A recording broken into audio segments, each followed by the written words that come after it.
Hello friends, welcome again to one of the interesting Nifty bank Nifty analysis. आप देखोगे तो पूरे दिन निफ्टी साइडवेज में ही चक्कर खा रही थी। ये निफ्टी का आवरली चार्ट है और आपको जानना है कि क्या कल भी निफ्टी ऐसे ही साइडवेज में गोते खाएगी या बड़ा अपसाइड मूव आएगा या बड़ा डाउनसाइड मूव आएगा। तो थोड़ा सा इंतजार करना, क्योंकि ये सभी चीज मैं डिटेल में कवर करने वाला हूं। पहला हम निफ्टी का एनालिसिस करेंगे, बैंक निफ्टी का एनालिसिस करेंगे और यस फिन निफ्टी का भी हम एनालिसिस करने की कोशिश करेंगे। बट बहुत इंपॉर्टेंट है कि आज दिन भर में हमने ऐसे साइडवेज मार्केट में क्या अचीव किया। तो आप देखोगे तो यहां पे निफ्टी का एक ट्रेड सही गया, बैंक निफ्टी के 2 ट्रेड सही, 2 ट्रेड गलत, बट ओवरऑल अगर आप देखोगे तो प्रॉफिट में ही था। तो आज यस जिस तरीके से मार्केट साइड वेज में था, तो उस हिसाब से अगर आप देखोगे तो डिसेंट पॉइंट्स हम कैप्चर कर सके।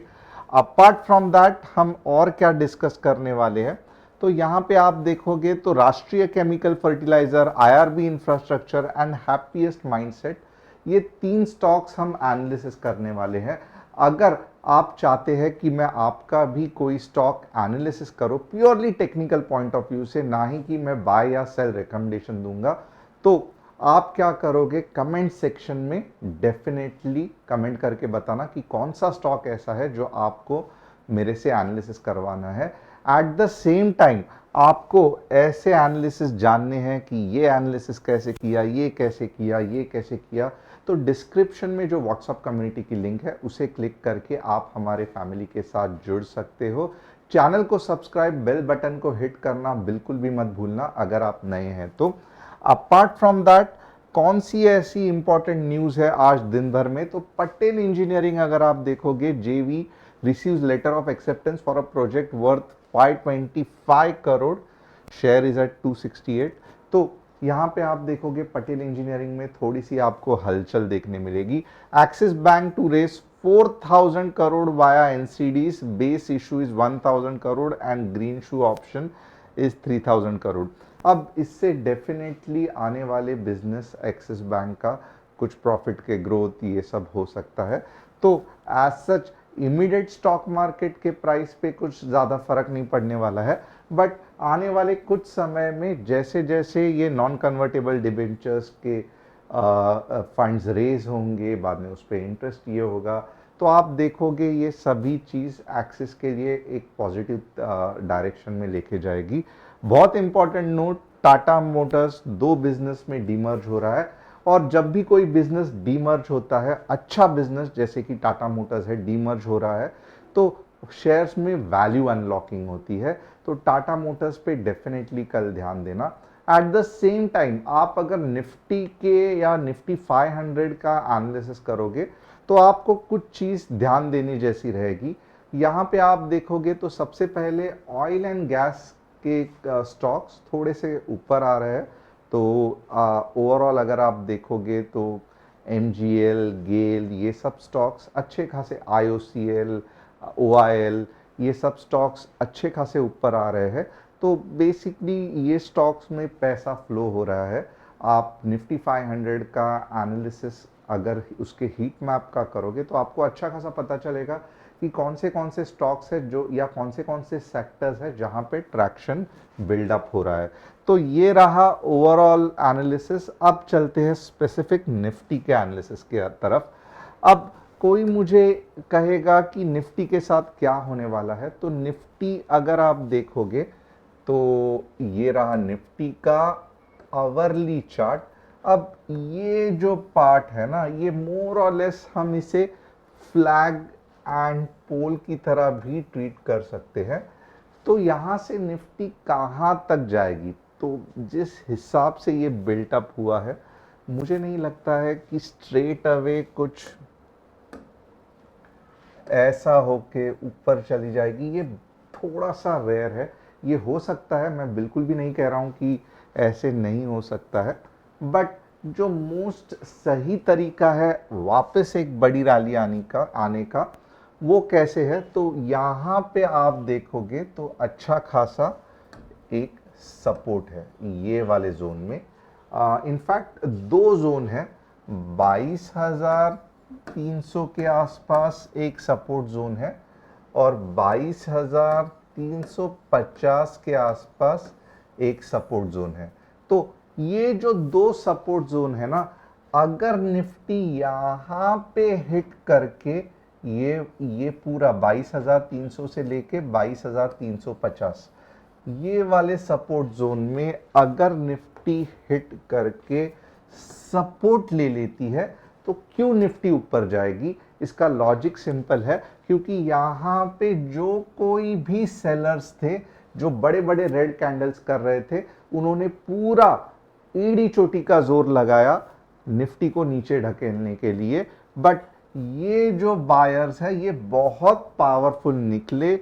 इन्होंने क्या किया, तो इस तरीके से कुछ ग्रीन कैंडल्स बनाते गए और फिर क्या होता है, एक पॉइंट पे यहाँ पे कोई भी सेलर्स नहीं बचते हैं जो बाहुबली है, पूरे के पूरे बायर्स मार्केट में हावी हो जाते हैं और इससे क्या होता है, तो आप देखोगे एक बढ़िया सी रैली आती है। क्या बार बार मार्केट में ऐसे ही होता है? तो थोड़ा सा आप यहाँ पे भी देख लो। अब ये अगर आप देखोगे ना, मार्केट ऊपर जाने का अटेम्प्ट कर रहा था, सेलर्स पावरफुल थे, वापस मार्केट को नीचे लेके आए। अब जैसे ही यहाँ पे सेलर्स ने इसको ढकेलना चाहा नीचे, नहीं कर पाए, पूरा जोर लगाया। आप देखोगे ये वाली कैंडल कितनी पावरफुल रेड कैंडल है, पिन बार पूरी तरीके से नीचे आके ट्राई किया बट नहीं कोशिश में सफल हो पाए और एक टाइम के बाद सभी सेलर्स खत्म हो गए और आप देखोगे तो ये पूरे के पूरे जोन से निफ्टी हट के ऊपर चली गई। अब एक चीज डेफिनेटली यहां पे नोट करने की जरूरत है, इतने जल्दी वापस सेलर्स मार्केट में क्यों आ गए? क्यों नहीं ये थोड़े से और ऊपर 22,500 के आसपास आए? क्यों यहीं पे हार्डली आप देखोगे तो 150 पॉइंट 100-150 पॉइंट में सडनली वापस सेलर आ गए? So this is really frustrating. ये दिखा रहा है कि ऊपर के लेवल में वीकनेस है। ये जो क्लस्टर था सेलिंग का, ये अगर 22,500 या 22,600 के आसपास आता था तो डेफिनेटली मैं कहता था कि वाओ अब 23,000 भी आएगा। बट जिस हिसाब से ये बहुत नज़दीक आ चुका है, यानी कि ये जो प्रीवियस हाई था उसके बहुत नज़दीक ये सेलिंग का क्लस्टर आ गया है, तो इसका मतलब ये भी है कि मार्केट में वीकनेस है और ये वीकनेस का एक ही इलाज है कि मार्केट वापस एक बार 22,300 से 22,350 तक आना चाहिए। वापस एक बार बताता हूं, और फिर हिट होके पहला टारगेट 22,450, सेकेंड टारगेट 22,500 से लेके 550 के आसपास। तो ये मार्केट की मूव है और ये मैं आज के लिए नहीं कह रहा हूं, ये मैं फ्राइडे से कह रहा हूं। सैटरडे के लिए ये थोड़ा सा सरप्राइज मिल गया कि मार्केट गैप अप हो गया, बट ओवरऑल जिस तरीके से ये वीकनेस दिख रहा था तो लग रहा था कि मार्केट नीचे जाएगा। अब 90% या 85 to 90% मार्केट में ये होने के चांसेस है। बट मार्केट क्योंकि मार्केट है, किसी के भी हाथ से नहीं ये वर्क होता है, किसी के भी हाथ की कठपुतली नहीं है मार्केट। तो एक सेकेंड सिचुएशन भी देखते हैं जहां पे क्या मार्केट 15 मिनट्स में स्ट्रेट अवे ऊपर जा सकता है। क्या ऐसी सिचुएशन आ सकती है, ये भी थोड़ा सा हम देख लेते हैं और अगर ऐसा हुआ तो उसके नंबर्स क्या रहेंगे ये भी देखेंगे। यहां पे आप देखोगे ना, अगर कल मार्केट या निफ्टी 50 स्ट्रेट अवे 22,450 के ऊपर गैप अप होके 15 मिनट्स में कुछ इस तरीके से ग्रीन कैंडल बनाता है, तब मैं कहूंगा कि 22,550 स्ट्रेट अवे आने के चांसेस है। ये सिनेरियो बहुत ही चांसेस कम है, बट ऐसे मार्केट में 10% क्यों ना हो, बट हमें क्या चाहिए कि ट्रेड सही जाने चाहिए। तो मार्केट नॉन स्टॉप ऊपर जाने वाला है, ये कब पता चलेगा? जब डायरेक्टली गैप अप होगा, ग्रीन कैंडल बनेगी, 22,450 के ऊपर रहेगा, पिन बार के साथ 15 मिनट्स की ग्रीन कैंडल बनेगी, फिर आपको अगले 100 पॉइंट्स मिल सकते हैं। तो ये पूरा अपना मार्केट का गेम हो गया या निफ्टी का एनालिसिस हो गया। चलो बैंक निफ्टी का एनालिसिस करते हैं। बैंक निफ्टी में भी अगर आप देखोगे टोटल वीकनेस है, बैंक निफ्टी भी कुछ बढ़िया सी नहीं रिएक्ट कर रही है। ये बैंक निफ्टी है, ये आवरली चार्ट है, और यहाँ पे देखोगे तो आपको खुद को यहाँ पे सेल ऑफ प्रेशर दिख सकता है, और ये किधर तक जा सकता है? तो मैं यहाँ पे आपको कहूँगा कि ये 47,208 तक आ सकता है। इसका मतलब क्या है कि 47,425 से आपको 47,208 यानी कि ऑलमोस्ट 200 पॉइंट नीचे के डायरेक्शन में मिल सकते हैं, और 47,208 के थोड़े से नीचे यानी कि ये कैसे रिएक्ट करेगा ये भी मैं बता देता हूं। ये ऐसा ऐसा ऐसा ऐसा और थोड़ा सा इस तरीके से फिर जाके ये ऊपर चला जाएगा। तो मोस्टली बैंक निफ्टी का मूड क्या है? थोड़ा सा बेरिश है। 47,425 से 47,208 आने के चांसेस बहुत ज़्यादा है।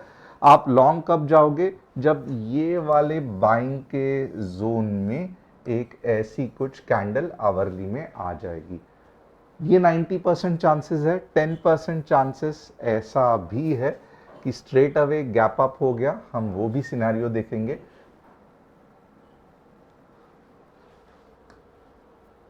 स्ट्रेट अवे गैप अप हो गया 47,530 के ऊपर क्लोज हो गया। 47,530 के ऊपर हो गया तो 47,600 भी आएगा, 47,700 भी आएगा। तो ये चांसेस रेयर है, और 15 मिनट्स में रुकना है, भले कल गैप अप हो जाए 15 मिनट्स में प्लीज रुके रहना, क्योंकि ये कैंडल बनना इतना आसान नहीं है। बहुत ज़्यादा सेलिंग प्रेशर होने वाला है बैंक निफ्टी में, पूरा सेलिंग जोन है यहाँ पे। तो ये स्ट्रेट अवे मॉर्निंग के गैप अप से रिकवर नहीं होगा, इसको मोस्टली नीचे आके ही ऊपर जाना पड़ेगा। तो ये हो गया बैंक निफ्टी का एनालिसिस। अब आप चाहते हैं कि मैं फिन निफ्टी का एनालिसिस करूं, क्योंकि फिन निफ्टी की एक्सपायरी है। तो पहले मैं क्या करूंगा कि ये 3 स्टॉक्स के एनालिसिस करूंगा, उसके बाद में फिन निफ्टी। आरसीएफ कैसे लग रहा है? चलो वीकली चार्ट में आरसीएफ देखते हैं। आरसीएफ अप ट्रेंड में ही है, सपोर्ट के नज़दीक है, कुछ इस तरीके से बनने दो 155 के ऊपर, तब आप 130 का स्टॉप लॉस लेके 180 का टारगेट रख सकते हो। डेफिनेटली आरसीएफ अच्छा है, आने वाले दिनों में बहुत अच्छी मोमेंटम देगा। ये उसका कुछ कंसेप्ट है, अगर ये कंसेप्ट को आप फॉलो करोगे तो अच्छा खासा अप मूव आप देख पाओगे। तो ये रहा आरसीएफ। आईआरबी अगर कोई मुझे कहेगा तो फिलहाल के लिए बिल्कुल भी सही नहीं है। ये आराम से जिस हिसाब से चल रहा है ये 55 तक आने के पूरे चांसेस है, और ये मोस्टली 50 के आसपास आके फिर ऊपर जाएगा। ओवरऑल अप ट्रेंड में है, बट अब कंसोलिडेशन की बारी आ गई है, तो आईआरबी में गलती से भी हाथ मत डालना। हैप्पीएस्ट माइंडसेट, चलो हैप्पीएस्ट माइंडसेट देखते हैं। कंसोलिडेशन हो रहा है, इसमें राउंडिंग बॉटम होने के चांसेस है। ये रहा हमारा राउंडिंग बॉटम, बट फिलहाल के लिए क्या एंट्री करना चाहिए? बिल्कुल भी नहीं। ये वाला जो पॉइंट है 1200, ये सही है। इसके ऊपर आप 1000 पे भी देख सकते हो, बट यहाँ से 1000 से 1500 ये सबसे फास्ट रहेगा। तो मैं कहूँगा एटलीस्ट आप 1050 से ध्यान देना। अब भी बिल्कुल भी हैप्पीएस्ट माइंडसेट पे ध्यान मत देना, बहुत रुलाएगा, बहुत ज़्यादा दिनों के लिए रुलाएगा। तो 1050 के बाद हैप्पीएस्ट माइंडसेट देखने की कोशिश करना। तो अब निफ्टी फाइनेंशियल सर्विसेज देखते हैं। निफ्टी फाइनेंशियल सर्विसेज, तो ये रहा कल का हमारा निफ्टी फाइनेंशियल सर्विसेज में क्या हो सकता है, ये एनालिसिस करेंगे। इनफैक्ट आप देखोगे निफ्टी और Nifty financial services almost same है, ऑलमोस्ट दोनों जगह पे डबल टॉप फॉर्म हो गया है। पहले 2 घंटे में भी थोड़ा सा बेरिशनेस हो सकता है, बट उसके बाद यहाँ पे ऊपर जा सकता है। तो अगर आपको रेंज जानना है कि कौन से रेंज के बाद बड़ा मूव आ सकता है, तो ये रेंज जो निफ्टी फाइनेंशियल सर्विसेज की है 20,800 और 20,950, ये ज़्यादातर कल यही रेंज में मार्केट निफ्टी फाइनेंशियल सर्विसेज रहने के चांसेस है। आपको क्या करना है, 20,800 के पास आएगा तो ऊपर के ट्रेड सोचने हैं, 20,950 के आसपास मॉर्निंग या आफ्टरनून में भी आ रहा है, स्पाइक क्रिएट कर रहा है, तो डेफिनेटली नीचे के ट्रेड सोचने हैं। क्योंकि ये जो बड़ी रैली है ये आने वाली है, बट इतने जल्दी मीन्स कल या परसों आएगी ऐसा फिलहाल मुझे तो नहीं लगता। तो साइडवेज कंसोलिडेशन होने के चांसेस बहुत ज़्यादा है मार्केट में। एक बार नीचे आ सकता है, नीचे साइडवेज कंसोलिडेट करके फिर एक्सपायरी के टाइम पे थर्सडे या फ्राइडे को ऊपर जा सकता है। बट फिलहाल के लिए लग नहीं रहा है कि स्ट्रेट अवे बूम करके इतनी बड़ी रैली कल या परसों मिल सकती है। एनीवेज हम बने रहेंगे, आप भी व्हाट्सएप चैनल पे बने रहना। Thanks a lot and hope आपको एनालिसिस पसंद आया रहेगा।